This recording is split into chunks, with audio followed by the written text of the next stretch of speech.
So, you believe the hype despite all the warning signs.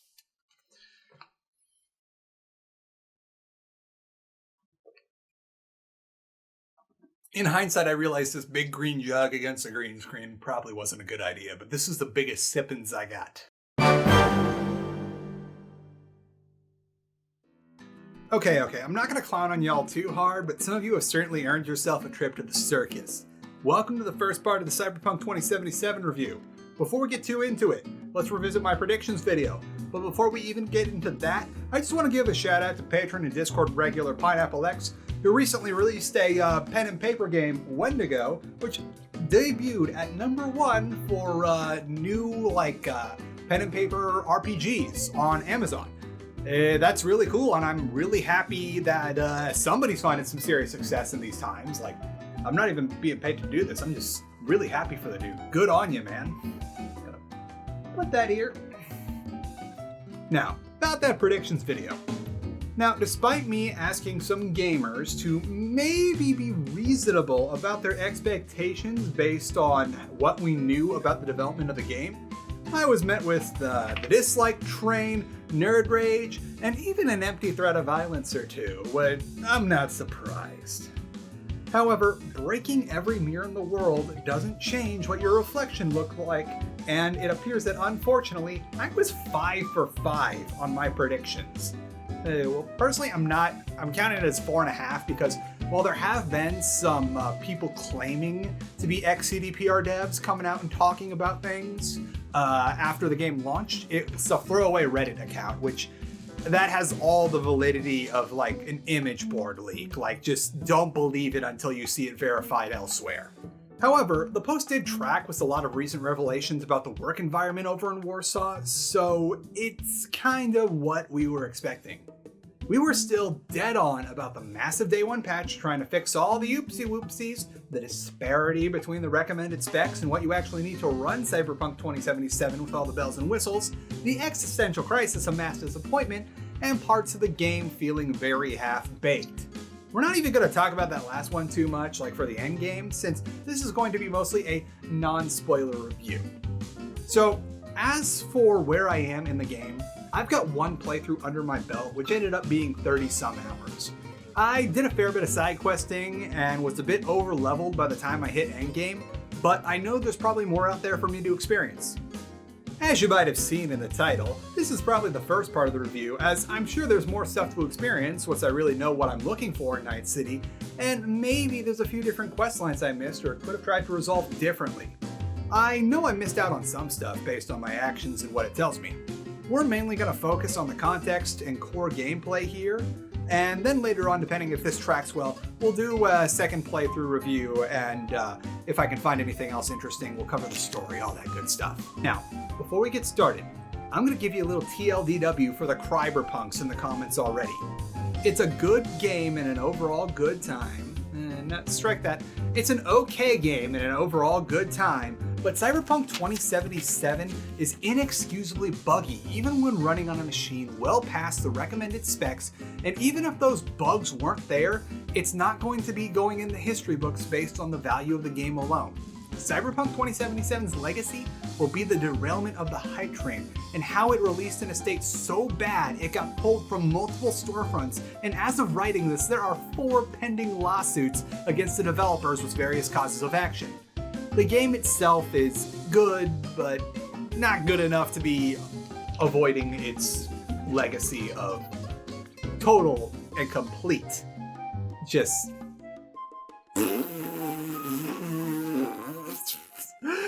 my cat's like right down there and he's freaking out. Fluffy, you want to be in the video? You want to be in the video, Frisk? Come on. You want to be in the video? Want to touch my giant foam muscles? Part 1. Context is everything.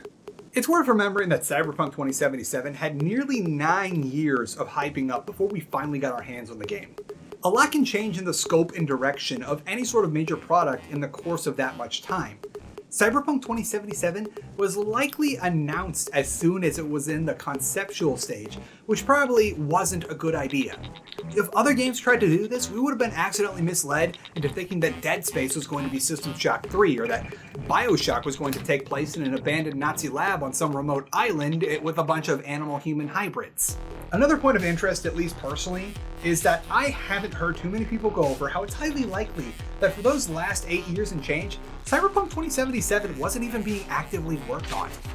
That one trailer with the Archive song, where the only thing that seems to have made it into the final game was how the Cyber Psycho had mantis blades, remember that? Do you remember the freeze frame they hid where they overtly said that they still had to make all of The Witcher 3 before they were able to focus on Cyberpunk 2077? Well, here it is in case you forgot. According to CDPR themselves, they only started pre-production on Cyberpunk 2077 after finishing the Blood and Wine DLC for Witcher 3 at the end of May 2016.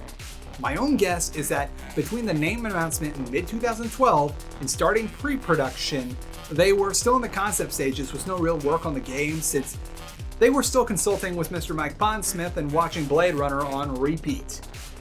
My guess is why they put that trailer out in 2013 wasn't so much to hype us up, but to try and court grants and investors, which, based on the lawsuits, I guess it worked in the end, but you still can't make your return on investments with hype alone.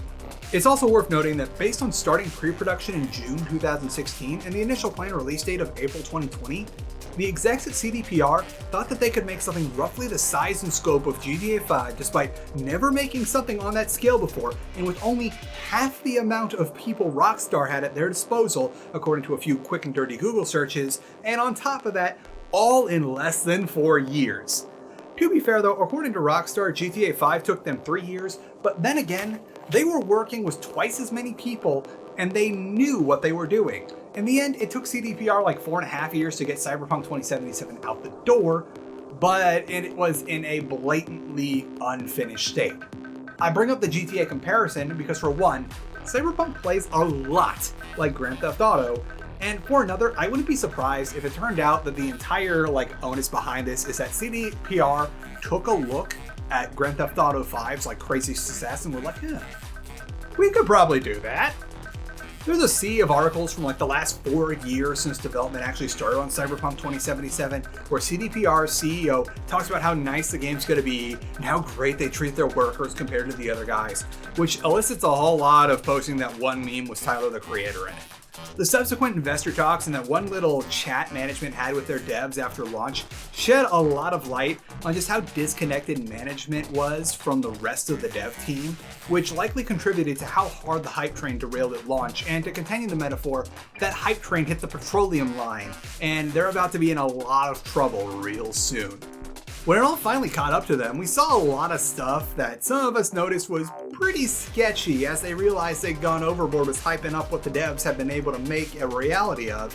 And the marketing for Cyberpunk 2077 was confusing at best and deliberately misleading at worst. Particularly with that one trailer that came out just before the game release that was supposedly gameplay of the PS4 and PS5, which CDPR rushed out right after that one guy was able to live stream the game on PS4 a couple weeks before launch. As I pointed out in my Maybe We Should Chill video, it seemed very apparent that everything we'd seen of the game before launch was heavily curated and edited down and did not represent what the actual game was going to play like. And if that wasn't already seedy enough, it came out that anyone who wanted to do a review on Cyberpunk 2077 before launch would only be able to use pre-provided footage that CD Projekt Red gave them and were forbidden from using their own captured footage. Add in CDPR using the DMCA like a mallet in a game of whack-a-mole for more leaks, and some of the retailers breaking street date, making even more leaks, giving us all a very good look of what Cyberpunk 2077 actually looked like. And this it doesn't look good for them. Now, any of these things I just mentioned, one of them alone might have been fine, just CDPR trying to keep a lid on their game. But when we combine all these things together, it's apparent that at least on some level, while being disconnected from what the devs were doing, the management at CDPR knew that what they had was not going to live up to people's expectations, and they desperately tried to go into preemptive damage control mode. Then there was the issue of crunching at CDPR to get Cyberpunk out the door, which from the whispers we were able to hear before the game went live sounded pretty bad from the outset. Then after the game came out and we learned what we know now, over in Warsaw, we got the sugar-coated version before. So to start, there was that batshit insane chit system that CDPR used on their devs as a cutesy little social engineering thing to get people to work overtime on their own volition based on if they crunch to hit various goals. Now, I've worked in places before that have had performance incentives in place, but nothing like that. Like, there was a lot of hubbub when it came out that CDPR was going back on their word about crunching, how it couldn't be that bad based on a Polish law that Cyberpunk apologists skimmed over. But based on this and how swimmingly the marketing meeting before the devs and the execs went after launch, maybe it was that bad, if not worse than what we thought. There's also the matter of how, despite literally everyone railing against how bad and evil tying bonuses to Metacritic review scores, like what happened with poor baby Obsidian, CDPR was gonna do that too before the console editions of Cyberpunk 2077 got nuked from orbit by just about everyone. So in an attempt to save face, they announced that they were just gonna give the bonuses to everyone anyway, which elicited a loud, "Hey, wait, why were you going to do that crap in the first place?" from just about everyone. By the way, all of this happened before the game got pulled from PSN, and that's a whole nother hurricane of bad PR. Speaking of which, who could forget that just a week after launch, Cyberpunk 2077 was found to be in such an inexcusable state on the PS4 that Sony pulled it from their online storefront and were giving out carte blanche refunds to anyone who had downloaded it there, which was immediately followed by Microsoft doing something similar for Xbox, and even Best Buy going as far to offer no questions asked refund for physical copies of Cyberpunk 2077 that were purchased from their store. None of this would have been nearly as bad as it was if it wasn't for the execs and marketing team just running their mouths on and on about how great of a game this was going to be, despite the fact that it was kind of obvious they at least knew a little bit of how bad this game was going to be. Like, if you're working in the same building of these dudes and you're meant to be like managing these dudes, like, I find it very hard to believe that you had no idea it was going to be like this. CDPR's reputation is in free fall right now, and any goodwill they had among fans for the Witcher series or their work they do on GOG has pretty much evaporated. And if it wasn't obvious from how quickly the lawsuits were being formed, they've probably pissed off every investor that they've had. We can talk about the coulda, shoulda, wouldas all day, but this is how it happened in our timeline, and at this point, I wouldn't be surprised if this marks the ruination of CDPR as we know them, or at the very least, it starts the domino effect. Icing on the cake is that in the realm of things they made a big stink about and then immediately went back on as soon as it got hard, they made a big stink about how they were going to put the Taiwanese-made game Devotion on their storefront after being pulled from Steam. However, when concerned gamers started leaning on CDPR, they announced that gamers had asked them not to put the game on GOG, which blew up in their faces because when it rains, it pours. The cherry on top of the icing on this cake is that in light of all of this, Keanu Reeves, who lends his voice and likeness to the central character Johnny Silverhand, who was so excited about the game that they changed things around to accommodate more of base Keanu Chungus Wholesome 100 moments in our gaming, he has now gone radio silent about Cyberpunk 2077 and his involvement within.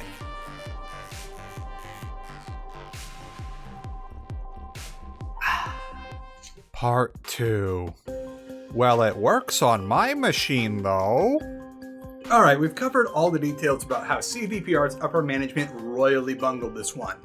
Now let's talk about how the game actually runs, since we've already established that it's really buggy. For reference, I'm running this on likely what is the best case scenario for running the game. It's on a PC with an EVGA RTX 3090, I got the FTW3 Ultra, a 16-core Ryzen 3950X, 128GB of DDR4 RAM, and the game is installed onto a speedy NVMe SSD that's nestled right in the middle of my motherboard. And I'm only running it at a native 1080p as I favor refresh rate over resolution. Conditions could not be more perfect on my machine. Now, initially, I had my own little oopsie-whoopsie where a relatively fresh install of Windows had it to where I forgot to go and designate a primary monitor on NVIDIA control panel in addition to designating the same monitor on Windows. And since Shadowplay can get pretty stupid when it doesn't immediately recognize a game, instead of the first 5 hours of Cyberpunk, I got 5 hours of solid benchmarking data of how a monster machine runs the game on the Psycho mode. Before I booted up Cyberpunk 2077 and turned on the Psycho mode as my NVIDIA settings told me that I should do, I almost thought there was a problem with my 3090, as nothing could get it past 50% power usage no matter how high I cranked the settings on my games. Cyberpunk 2077 was able to get my GPU to consistently run at 97% when I was looking at all the pretty faces with RTX shaders and smoky post-processing effects, and temps would climb as high as 75 degrees Celsius during some of the cutscenes. Emphasis on the was back there. As some of you know, there is a huge mistake in the configuration files of Cyberpunk 2077's PC version. For some reason, rather than default to machine-specific settings, Cyberpunk 2077's VRAM, CPU, and RAM settings are all initially restricted to that of a base model Xbox One. I initially was going to play Cyberpunk out of the box, as the devs intended me to, but I'm so glad I went back on that and changed the config file to reflect what my PC actually had packing, and my performance improved drastically. My 3090 went from peaking at 97% and 75C to peaking in the low to mid 80s for power usage and never climbing past 65 degrees Celsius when I told it to use all the available VRAM, which also means that out of the box, Cyberpunk 2077 is overworking parts of your computer for no reason other than a pretty embarrassing oversight. I did climb back up into low 90s again after I had to go back into my NVIDIA control panel for an unrelated issue though. Basically, EVGA's FTW3 cards are a little too efficient at idle, and they use too low power settings at times. So when you're not doing anything, like you're just typing in a Word document or watching YouTube videos, sometimes your computer thinks they're not running and it goes into sleep mode and black screens, to which your GPU freaks out and is like, no, we're still running. So after 5 seconds, it'll come back on after redlining the system for a sec. And this is all fixed by just going into control panel and saying, I want my card to run in performance mode, which means you idle at a higher power usage, and it doesn't do that. Back to being on point though. Oh yeah, by the way, my CPU could not be bothered with Cyberpunk 2077. It never got past 50% utilization, and it's very clear based on all the benchmarks we finally got about the game that this game is heavily GPU bottlenecked. But how buggy is it? Well, I've had nothing nearly as bad as some of the stuff I've seen, but it still screams unfinished game, and if immersion is your thing, look elsewhere. While the early game is fine, as most of what is going on before Act 2 is heavily curated and very much on rails, you're not able to stray too far from the guided path, and there's only the occasional texture that takes a second too long to load in, or sometimes dialogue would play out of sequence, but overall the game ran fine, albeit using way too much power for what I was getting. Then you get out to the rest of the city and the floodgates open.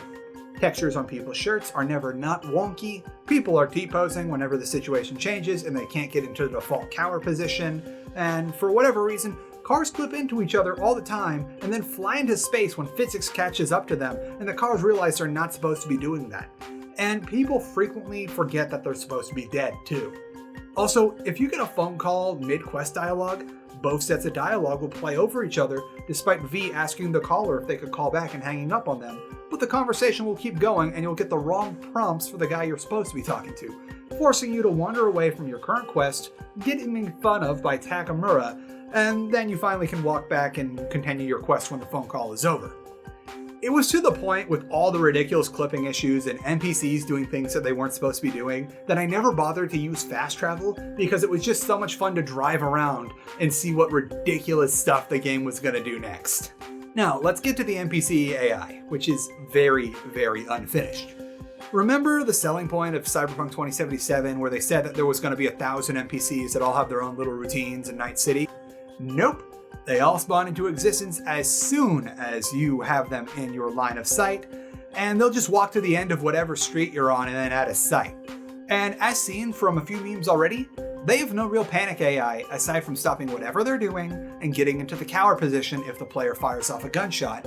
However, they don't seem to do that for ambient gang activity, and they won't run away, they won't fight back, and they don't even try to call for help or anything that would get them out of the situation. They just mill about and give the illusion of a busy city, but just shut down as soon as any sort of outside stimulus is introduced through you. Hell, I've caught NPCs straight up despawning when I enter combat when they're right in front of me.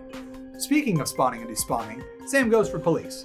Aside from a few scattered set pieces around the city, police do not exist until you do violence on someone who doesn't have a bounty on them, and they will spawn in the closest possible spot that's outside of your field of vision. There are no patrols, no coming from a distance to give you a few seconds head start, and no serious incentive to hide or do anything slick to evade them. Just get in your car and drive in one direction until they despawn and your wanted level goes away. Rounding out the lack of complex AI, the cars and drivers are the same thing. If it wasn't obvious already based on the last two things, cars aren't actually going anywhere and they're just driving aimlessly to give off the illusion of a busy city. People figured that one out within the first week though, so it's barely worth talking about by now. To make matters worse, apparently it's all just RNG'd in, even in situations where the amount of people in a given community should be relatively small compared to a major metropolitan area. Let's take the Nomad Gang, the Aldecaldos, for example, which I guess maybe has a population of 1 to 200 people within the whole group of nomads, but you only will see maybe a couple dozen at a time depending on the quest. However, even with that small pool of people to draw on, you'll still see a lot of copy and paste NPCs standing right next to each other and sometimes even doing the exact same animation in perfect sync. It makes you wonder just how badly behind the 8-ball CDPR's dev team was if they had effectively no time to implement anything more complicated than these things will exist and kind of move around in your presence, but outside of that they just freeze up and despawn. I'm gonna need 2 straws for this one.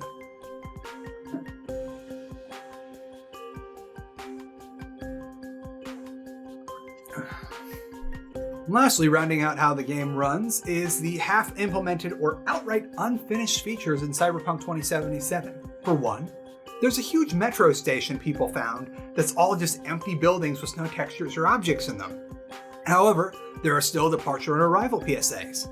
Then, there's the implication that at one point there was going to be a lot more water in-game based on combat perks, which give you some pretty impressive water-based perks, only to be outright useless as there's almost no water in the game. There's entire videos and budding series based on all the unimplemented things in Cyberpunk 2077, but the last one I want to touch on that they're insisting they're going to add down the line is the multiplayer. If there was anything that solidifies my belief that CDPR execs wanted their own version of Grand Theft Auto 5, it's the premise that at one point, Cyberpunk 2077 was meant to be a multiplayer game too. That could potentially give them the games as a service gravy train by just adding in more gigs to do with your buddies and then milking players for booster packs of eddies or the in-game currency or charging fees to get into the cooler missions.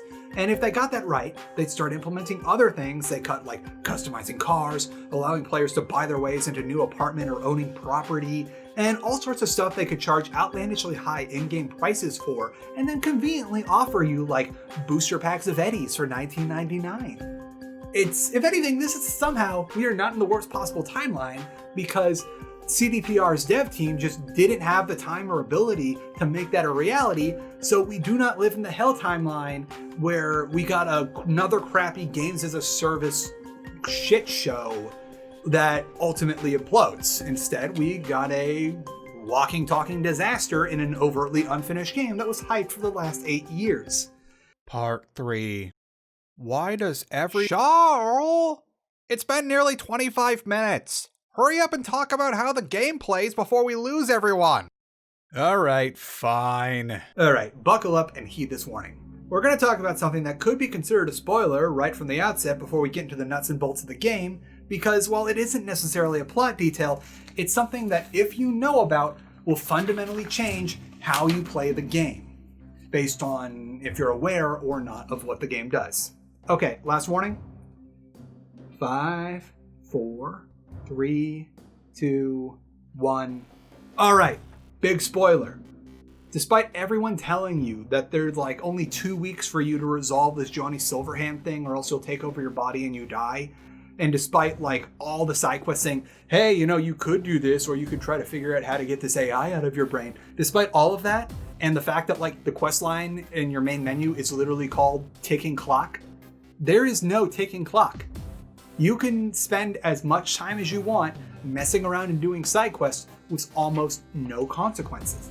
In fact, the only things that really are time-based are a couple of side quests that are not actually based like in-game time, but based on how far you progress in the main story quest. So you basically have unlimited time to get the main story quest done.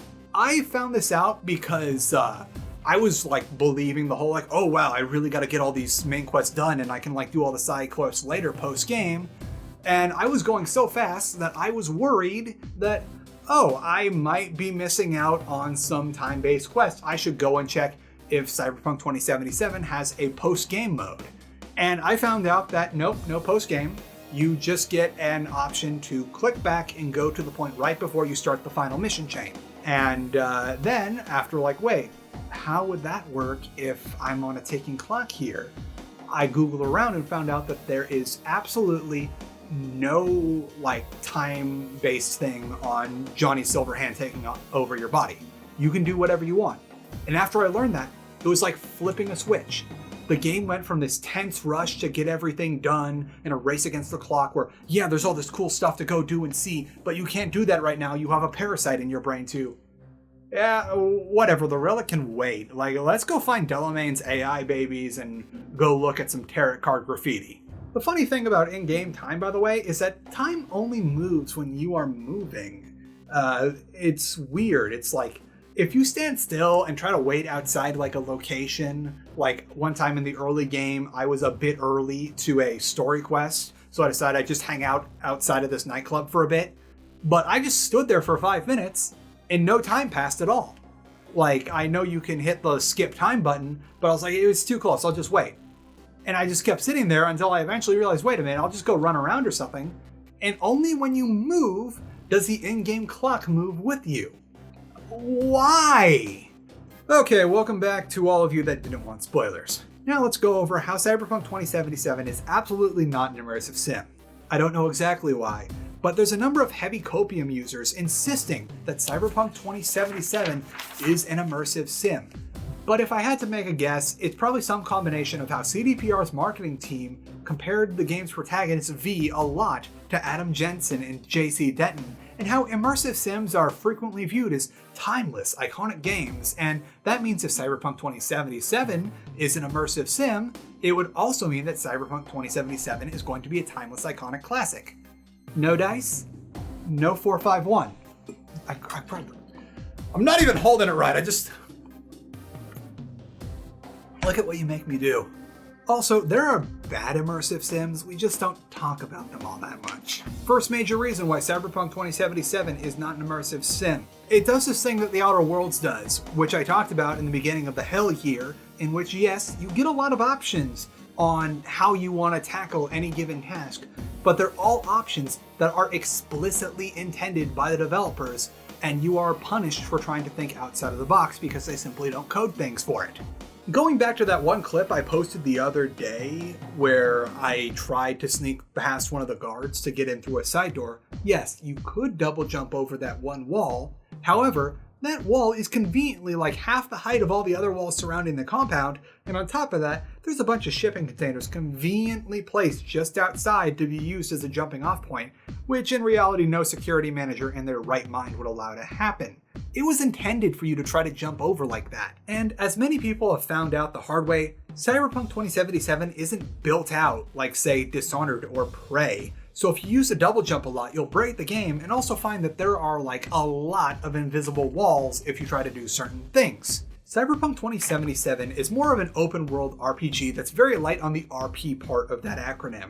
As many of you might have noticed, that the game likes to railroad you into certain things in order for the story beats to happen as CDPR wanted them to. I'll talk about this more in a sec, but Cyberpunk 2077's gameplay reminds me a lot of Fallout 4's gameplay, except that it's a bit more stripped down in favor of having lots of set pieces. Also, it does that Bioware dialogue thing where like, you get choice options, but you don't see the full text of what you're going to say, and frequently Like you'll say something in an entirely different tone than you thought you would because you couldn't see the whole dialogue option.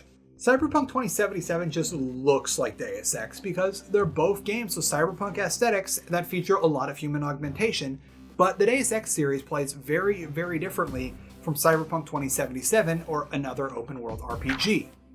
Lastly, there are clearly right and wrong ways to go about things in Cyberpunk 2077, especially when you're doing a main story quest.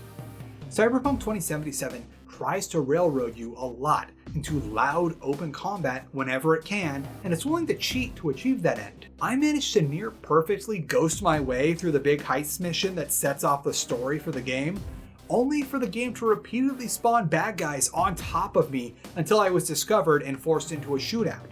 Later on, when we're working with everyone's favorite new Mad Max waifu, I was trying to break into a control room by shooting out a window since I saw that I couldn't pass the skill check to open the door.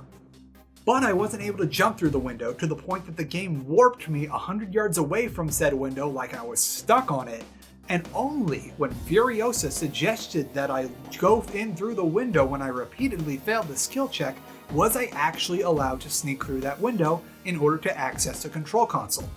The game is chock full of crap like this, and at this point I'm starting to believe that the only people who still think Cyberpunk 2077 is an immersive sim are people who A, are in denial and just want it to be the case for prestige factor, B, haven't played very many immersive sims, or C, haven't really played Cyberpunk 2077, but they really want it to be one because it kind of looks like Deus Ex in LA. Okay, I think we finally put that one to bed for real this time. How about we talk about getting around in Night City, since you're going to be doing a lot of that. You start with the typical bottom of the ladder hoopty-mobile for the first act that'll get you around, albeit slowly, and later on you'll get a motorcycle and another car depending on your background. There are also the previously mentioned fast travel nodes, which I never used since I was seeing the sights. And I wouldn't be surprised if it was originally planned in the prologue that you were supposed to be left rideless after the first act until you completed like a certain quest chain or got some serious money, and you were meant to ride the metro until you could get to that level, but they didn't have time to finish the metro system, so you just got your car back pretty much for nothing right out of the gate after the first act ends, and then on top of that, they'll give you a motorcycle just in case you accidentally started a quest that involves you losing your ride again a little too early. You can call your rides to you with the press of a button that looks like it might have been a copy and paste of the scripting that summons your horsey in The Witcher 3, and sometimes that'll even work. Outside of that, you're going to be doing a lot of walking around in Night City, as it's very dense in a physical way of speaking, and there's a lot of places you'll need to go to where a car or even a motorcycle can't take you. Thankfully, V has the lung capacity to run for more than 8 seconds, so it's never too annoying trying to run into someone's apartment even if they took out the wall running. You can still hardcore parkour a little, but just like how I whined about Cyberpunk 2077 isn't an immersive sim for solving problems, you can only really parkour on things they intend you to parkour on, but thankfully, they intended you to do it on a lot of stuff. I absolutely won't deny that even if I was always trying to get somewhere that I needed to go for a quest, I got that same feeling I got from cruising around Los Santos in GTA 5, where you're just taking in the sights and seeing what happens. However, at a certain point, it's less about seeing what's going on in the world of Night City, and more, what ridiculous bug will I see next? Like, it's real immersive at first, but then your vibing is cut short because you find a chimera of vehicles with a bunch of police officers T-posing around them. But as you get out of your car to approach this modern art piece, all the cars suddenly realize that physics is a thing, and they all fall to the ground and then explode, and you die. So how about the questing in a game that was at one point called an RPG before the marketing team got wise and shied away from that term? Let's go over the stuff you'll be doing in Cyberpunk 2077. First, we've got finding the quest, which comes in a few flavors. Early in the game, you'll make contact with a police officer and be allowed to indiscriminately kill anyone who's on their second corpo strike or higher, and you'll even get some eddies for it because minor bounties are a thing, and I guess in the world of Night City that makes more sense than people having money on their person when you kill them. And we'll talk about this whole mechanic and the implications of it in the story-based video, but for now, we're going to leave it at this is Cyberpunk 2077's equivalent of Another Settlement Needs Your Help. It's a sort of radiant and random encounter quest That just keeps happening as you drive along. It's meant to like always give you something to do. It's easy money, and very rarely is it going to deviate from kill a bunch of dudes or kill a bunch of dudes and then loot a certain object in the area. Outside of that, you'll be contacted by local fixers every time you enter a new area, who will introduce themselves and later on as time passes, give you the occasional job from them depending on your reputation level, which can be everything from fetch quests to murder mystery to doing the murder yourself, to asking if you want to buy their old hoopty because it's slightly better than what you're driving right now. Some of those cars cost a lot of money, but that's entirely invalidated by a certain quest item that'll give you all the money you want, and also the fact that you'll eventually run into the fastest car in the game for free. So long as you like keep doing side quests, like there's no way you can miss it. Like seriously, it's almost impossible to miss this car as it will show up as one of your own vehicles on the minimap as you pass by it. I bring this up because a lot of quests are either, hey, buy this car, or get money to buy a car since it's the only real money sink in the game. I'm reminded a lot of the Fingleam helm in Oblivion, which was something that you can get very early in the game. However, where the Fingleam helm is something that there is no reference to anywhere else in Oblivion and is literally a secret that you have to know about beforehand or else there's no way you can find it, the Mercamobile is marked on your goddamn map in a place you're definitely going to drive past at some point, and it's just sitting there, not even all that well hidden from your view. Then there's also a lot of good old-fashioned going towards question marks on your map and just seeing what's up. Most of the quests worth doing in the game will likely be spoon-fed to you because, video game. As far as getting things done goes, if you like to play the smooth talker like I do, you're not going to have a good time. While most quests do have speech options that are based on your stats, they very rarely have any meaningful outcomes on what happens and just get you an extra morsel of flavor text, or maybe a higher reward if you're lucky. Aside from the 1 or 2 quests I found in my first playthrough, one of which was entirely centered around talking to a guy, pretty much none of the quests can be resolved by using your words instead of your cyber guns, and after getting through the game trying to be a smooth talker, I eventually gave up and tried to become a stealthy hacker. Or at least I tried to anyway. And that brings us to the other non-violence option, sneaking around. It's terrible. It's trash whether or not you try and spec into it, and it will always either be 0 or 100 depending on if CDPR wanted you to sneak through an area or not, depending on if they wanted you to see a big set piece they planned chock full of shootouts and post-processing effects. So basically, if it's a story quest, stealth is off the table. Like I said earlier, baddies will just spawn on top of you until you start firing your assault rifle. When stealth does start working, it's just too easy because as soon as you crouch down, no one can see you over the chest-high walls. Between the 1 car you can find that I talked about just a moment ago, and the I'm invisible so long as I crouch mechanic, Cyberpunk 2077 can pretty much be a Batman LARP if you want it to be. You can get certain augments to your body that are better than anything inside the cool skill trees, which I found to be utterly useless outside of passing the occasional skill check that got you nothing. Once you get your hands on the reaction time mod and a blue tier or higher silencer slapped onto a revolver, because apparently in the dark future of Night City, all revolver type guns have perfect seals on them. You will have sneak attack crits that will one-shot just about everyone no matter what, so long as you hit them in the head. Like seriously, if you somehow with the stealth mechanics, like if you can't do ghosty stealth, even though like people are super oblivious in this game when it's not a story quest, assassin-like stealth is a point-and-click adventure. Okay, let's talk about what CDPR wants you to do. The shooty. Gunplay in Cyberpunk 2077 is pretty solid and has no major flaws outside of glitches like how sometimes when I fixed a new scope onto something, it just wouldn't fire when I aimed down sights until I stopped the game, turned it off, and rebooted it. You get a handful of weapon flavors in the form of pistols, revolvers, shotguns, useless crap, assault rifles, battle rifles, sniper rifles, and the occasional heavy weapon, but caliber does not exist in Cyberpunk so long as the ammo type you have is in the general ballpark of your weapon. A bullet that's good for a normal pistol will fit fine into a smart pistol, which will in turn fit fine into the assumedly higher caliber revolver. Some of these weapon types have subtypes like tech, power, or smart. which one will ricochet your bullets, one will give you a charge shot, and one is aimbot for when you just don't feel like slogging through a room full of dudes hiding behind chest-high walls. If you ever wanted to know what wielding a pointless techno weapon feels like, just try using the smart shotgun literally everywhere. Like heck, even the most desperate tech priest would just leave this thing on the side of the road if they saw it. As far as fights go themselves, it's okay, but I gotta be honest here. The shootouts in Cyberpunk 2077 remind me a lot of shootouts in Fallout 4 and Fallout 76. You pick off dudes that either blind charge you or pop out from cover to shoot you back, while occasionally lobbing a grenade with one action key and mashing the other action key to shove health kits into your body so you don't die. The only thing that Cyberpunk 2077 really has on Fallout shooting is that if you're crouching against cover and you get close to an edge, you'll automatically pop out of cover to shoot them, but then again, outside of weapon subtypes, all the guns are effectively the same, and modification leaves a lot to be desired.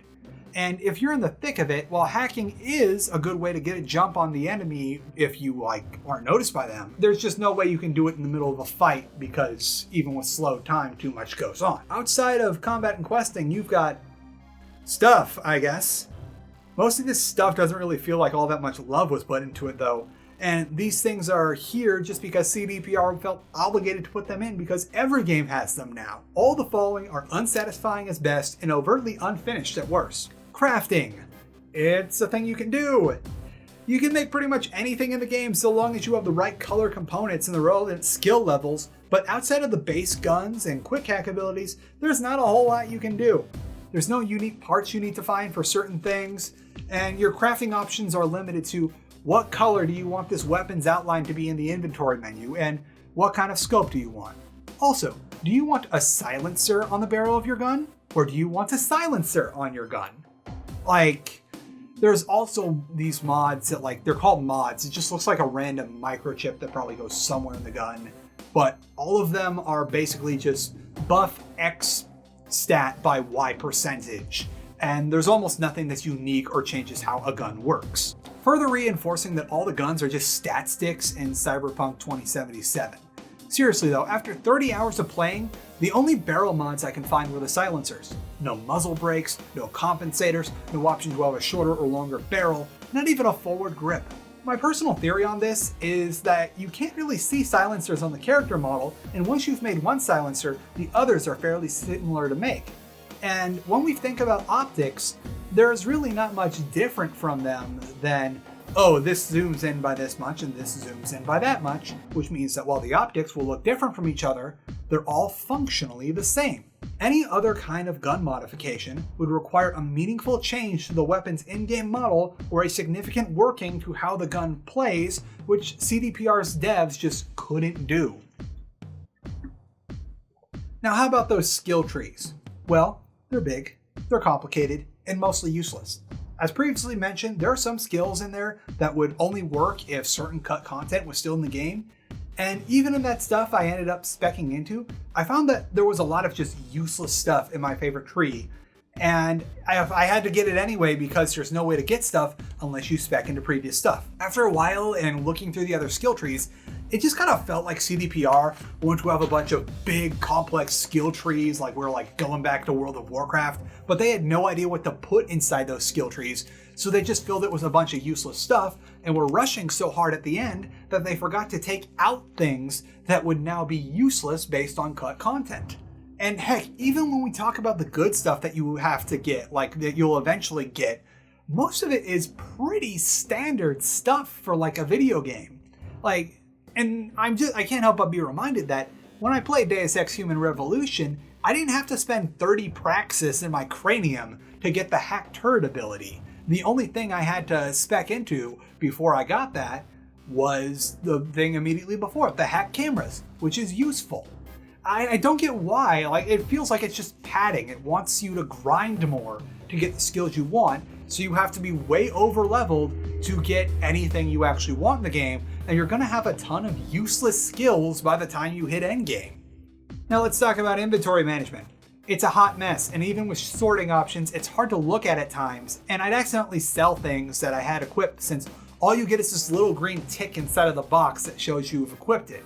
You also have to resort your inventory every time you go in to switch out a weapon or start vendor trashing, as having your inventory sort option saved to how you sorted it the last time, or even how it was 10 seconds ago, is apparently only something a sane person would do. Now how about them eddies, the Eurodollars, your money?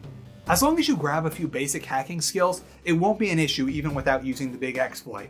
And this is taking into account that while cars are pricey, you literally get the best ones in the game for free, including the previously mentioned fastest car in the stinking game, being something that you can just walk up and take. I had to double check the wiki on that one, and the only requirement to get it is that you have to do one of Panam's side quests, which it's not even like the whole chain. You just have to do one that's early in the quest line, and as long as like that fight is resolved, the car will be there like at night. Outside of the cars, you won't have much incentive to save up for things, because guns and gun mods are fairly cheap at vendors, and you're probably going to be finding better stuff off looting baddies anyway, and the same goes for clothes. The only thing you'll really need money for is body mods from the Ripper Docs, but I never had to grind for more than like an hour to get kitted out, since free money is literally coming out of the walls, and murder is a job that pays very well in Night City. Part 4.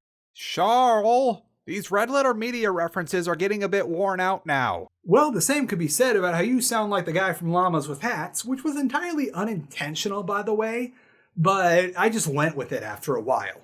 Oh no, the cape's falling off. Stay on. Let's talk about the world of Cyberpunk 2077. As a quick little forward here, there will be no talk about story details or spoilers in this section, so worry not.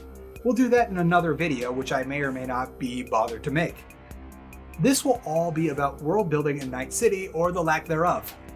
I will say, however, that I get what they were trying to go for. But as a Southern Californian born, raised, and until recently residing, Night City feels like it's trying to be a dark future Los Angeles, except the team could only go out for a couple weekend trips to LA like when E3 was happening or something, so they just watched Blade Runner on repeat. I'm actually amazed that in 2077, despite all the chaos and tumult, including the downfall of the United States as we know it, we were able to put a huge dent into the homeless crisis, and that now everything east of Yorba Linda is a literal garbage wasteland instead of just a metaphorical one. But at least they got it right that there's no parking in the LA metro area unless you make some parking. But I don't think that was on purpose. Night City is big, but outside of all the quests that you do and getting better stuff for V at designated item vendors, there's not a whole lot to actually do. There are no real events. You can go to a handful of clubs, but outside of talking to NPCs that have dialogue that would give Oblivion and Skyrim's default NPC dialogue a run for its money, there's not much to do outside of picking up the occasional side quest. Sometimes it'll look like there might be something going on at a certain place, but that place will never actually open up to you, and it'll just make it look like there's stuff going on. After a while, my rule of thumb was that unless it's directly involved with the quest line, 99.9% of all the stores and entertainment venues in Night City are just props that you can't interact with in any way. That being said, I did find some stores totally unrelated to quests or something like that, or at least not any of the quests that I was able to find. But when you go in there, you can just buy crafting components and occasionally like a junk item that your character is going to immediately scrap anyway. I guess that even if you've got a literal rock star by your side at all time, V cannot be bothered to play one of those stupid headless guitars. And that's a wrap for all the places. But what about the people? Well, as we established in the AI segment, no one's actually doing anything. And it's only there to give the illusion of a bustling city. Cops and corpos will occasionally be standing around in certain set pieces, but these will stand up to zero scrutiny unless you just start shooting at people. And as long as you don't harm a civvy, they can't be bothered.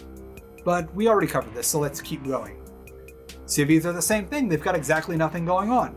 Some of them will have pre-scripted phone conversations that are contextual based on if you're about to start a quest, but none of them can be followed up on, and it's very rare that you can actually talk to a person about whatever they're going on about. And most of the time, it's either flavor text early in the game, or this person actually turns out to be a quest giver. Lastly, there's the gangs who like to stand around and do a whole lot of nothing until you come within their cone of vision.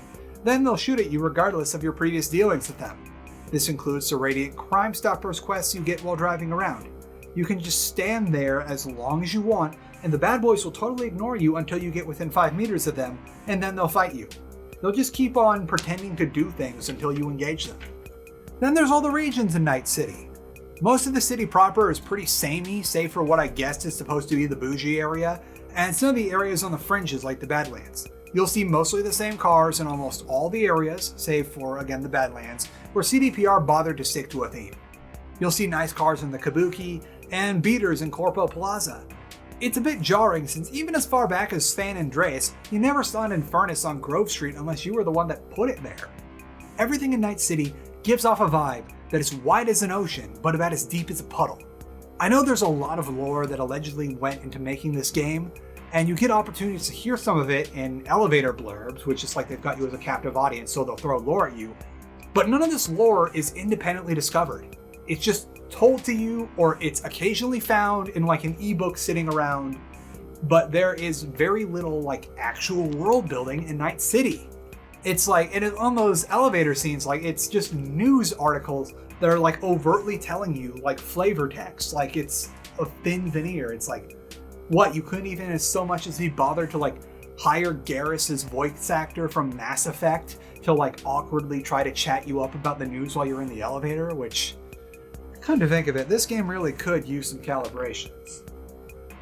Part 5. Planet Man says I'm not allowed to have any fun anymore with these because no one has had fun playing PlanetSide 2 since 2014. Let's talk about other things you can do for fun in Night City.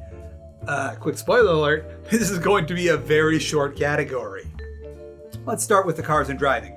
You can drive around and see what's happening and search for side quests, and later on, there are racing missions, and the racing questline is okay, but you'll find that better races can be found in pretty much any other game that does cars or racing.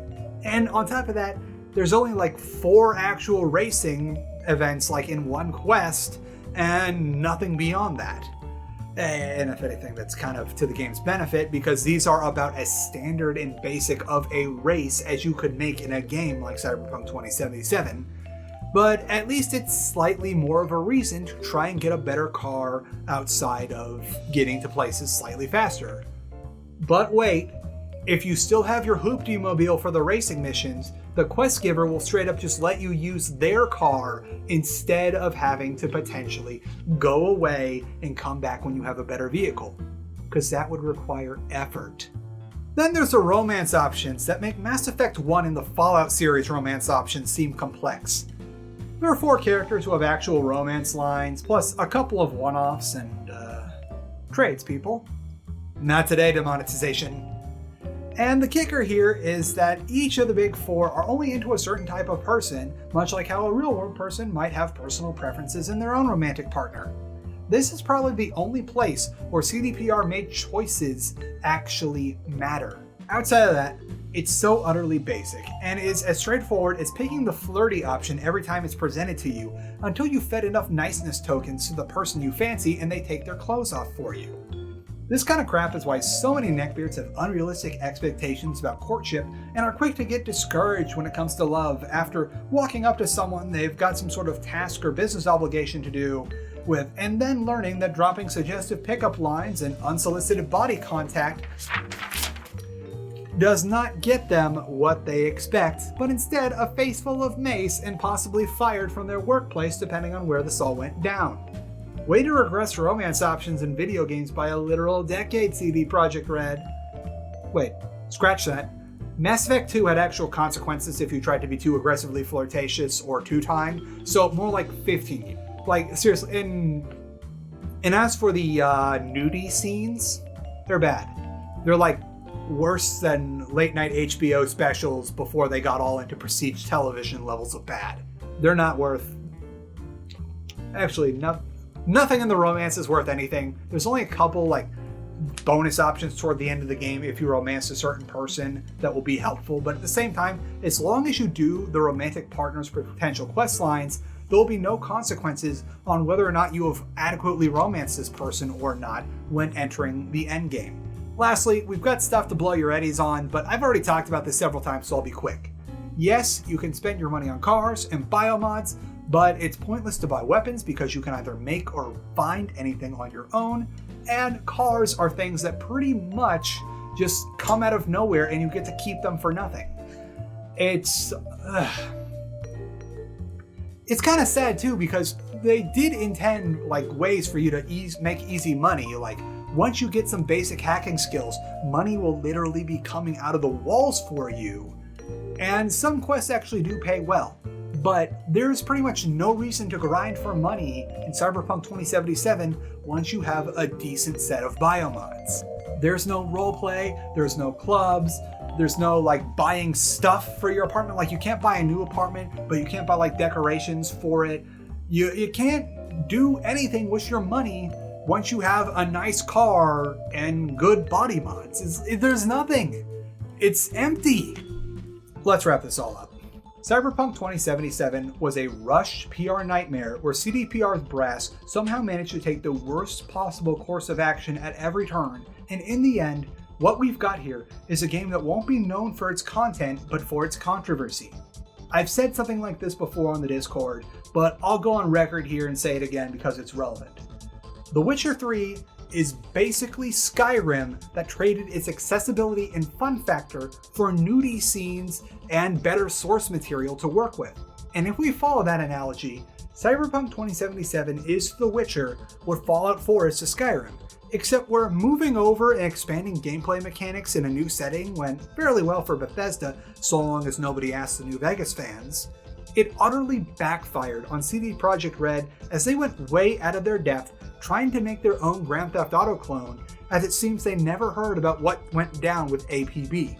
The more I think about it and how similar Cyberpunk 2077 was intended to be to GTA 5, based on how the game plays and cut features that seem like they might have been massive money pits, I can't help but shake the feeling that it really might have been that CDPR intended to try and hop on the games as a service gravy train with the cut content and multiplayer mode, in the same way that Rockstar did with how GTA 5 transitioned into GTAO. But somehow we're not in the worst possible timeline, so they were forced to cut the necessary features to make that happen, so we got saved from another games as a service debacle by CDPR's own gross incompetence.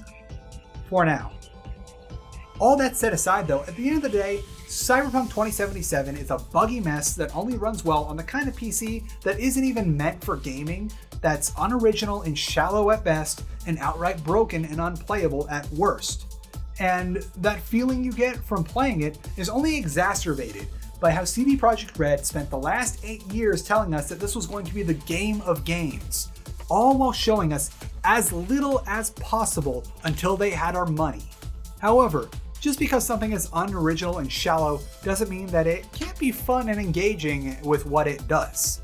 So what does the future hold for CDPR and Cyberpunk 2077? Well, as they've sworn up and down quite a bit by now, CDPR is planning on patching the daylights out of the game until it just works, and recently they announced the game is getting free DLC in early 2021, which will totally not be the content that they had to cut because they weren't able to finish it before the game launches.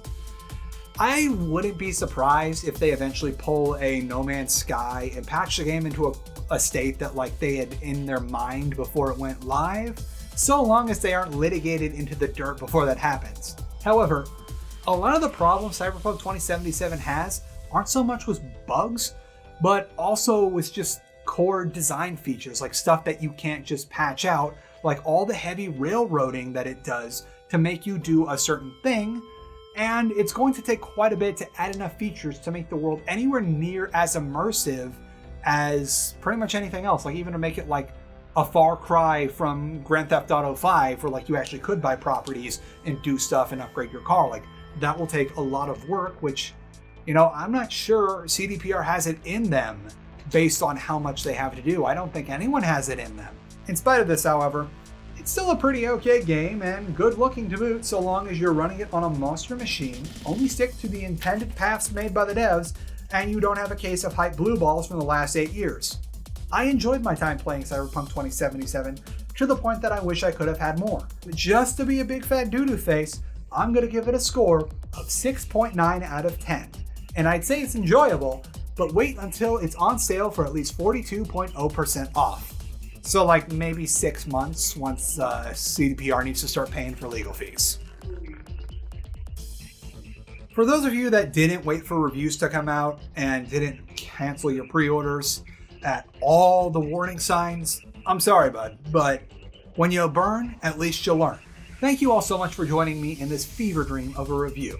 Depending on how well this goes over, we might do a part 2 where I go over the story, that quote-unquote free DLC, and the value of doing second and third runs in Cyberpunk 2077 with different life paths and choices, and what to do now that the last great hype train of our age has derailed in front of us in such a spectacular manner.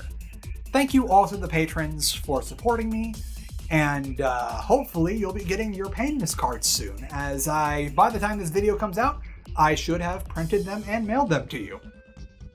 Thank you all so much, and enjoy this cat video. Saucy boy, are you the video maker now?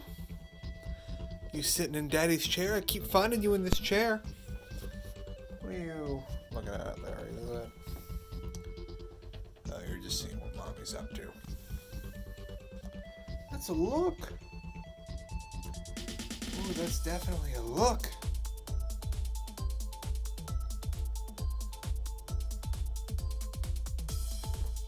Oh, sorry.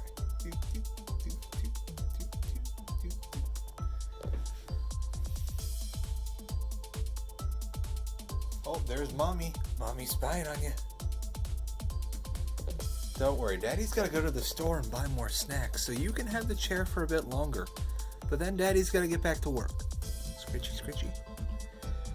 Scritchy, scritchy.